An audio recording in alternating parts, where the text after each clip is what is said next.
Agradecer a la gente de CADL y a los objetores de conciencia por organizar esto y poder dejarnos hablar un poquito. Y además, para mí personalmente, estar acá hablando en el Alto sobre este tema. El Alto, que es una ciudad que para los que no estamos en Bolivia es un emblema de la lucha en el buen sentido, lucha no violenta, organizada, como en el caso de ustedes, pidiendo un tema clave que es el tema de que el servicio militar sea optativo. Yo vengo de un país, Argentina, donde el Partido Humanista en el año 1983 juntó aproximadamente casi 100.000 firmas pidiendo servicio militar optativo, cuando era una utopía pensar en eso, cuando el país salía de una guerra de Malvinas. Entonces el Partido Humanista hizo eso y por supuesto las firmas fueron de gente muy, muy valiente.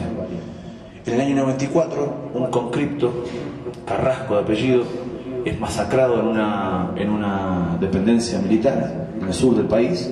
Es bailado, como se dice en Argentina, cuando alguien lo baila, les contratan a hacer correr desnudo, bueno, cosas así. Y él es masacrado y es dejado su cadáver como a 10 kilómetros del cuartel. Cuando lo encuentra la justicia, la policía, los vecinos avisan, dicen no, que era un pibe que estaba loco, que le afectó la cosa. Bueno, al final se descubrió por pericia de que había sido asesinado.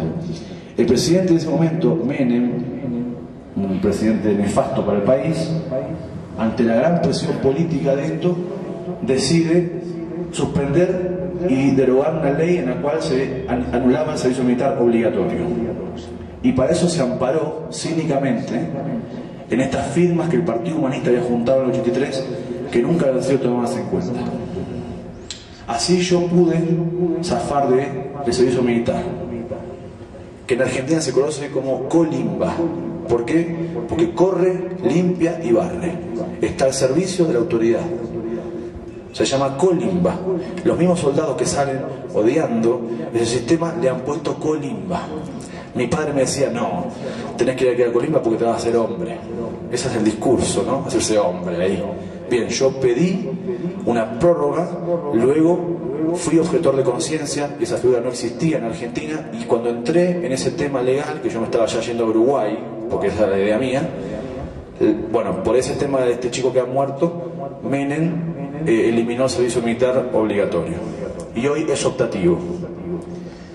Y el Partido Humanista, el movimiento humanista, ayer hizo una manifestación en la UNSA, en el atrio de la UNSA, pidiendo por el desarme nuclear progresivo. Quizá parezca un tema muy lejano acá para Bolivia, pero creemos que es muy importante el tema porque tiene que ver con las Fuerzas Armadas.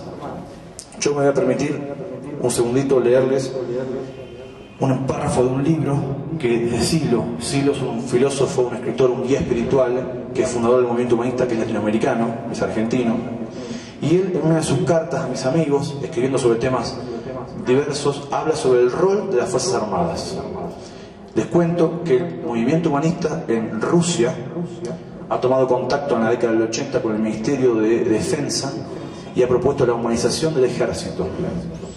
O que sea que el ejército sirva para causas humanitarias, sirva para causas de defensa y no para causas de represión o para causas violentas. Pero les quiero leer un párrafo de lo que dice Silo respecto al tema de las Fuerzas Armadas. Y él dice así. Dice, son las mismas, esto es del año 93, les aclaro. Está bien. Son las mismas Fuerzas Armadas las que tienen una importante misión que cumplir al no obstruir la filosofía y la práctica del desarme progresivo,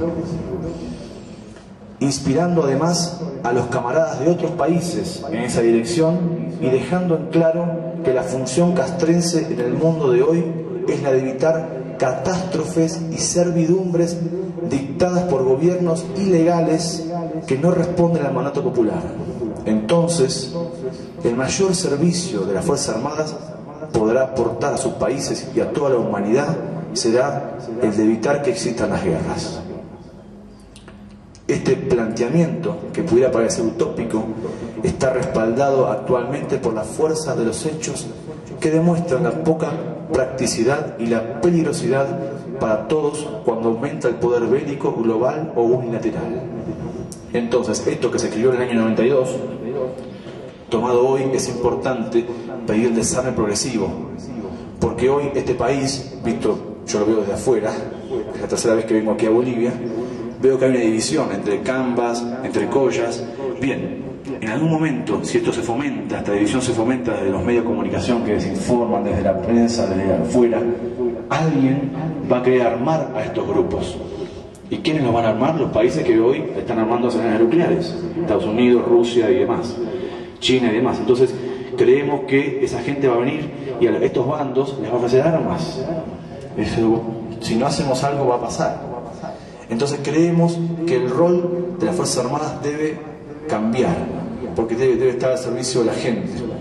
En mi país, los militares, una facción de ellos, se han negado a reprimir a los piqueteros, porque un militar se encontraba con que estaba su hijo en la manifestación.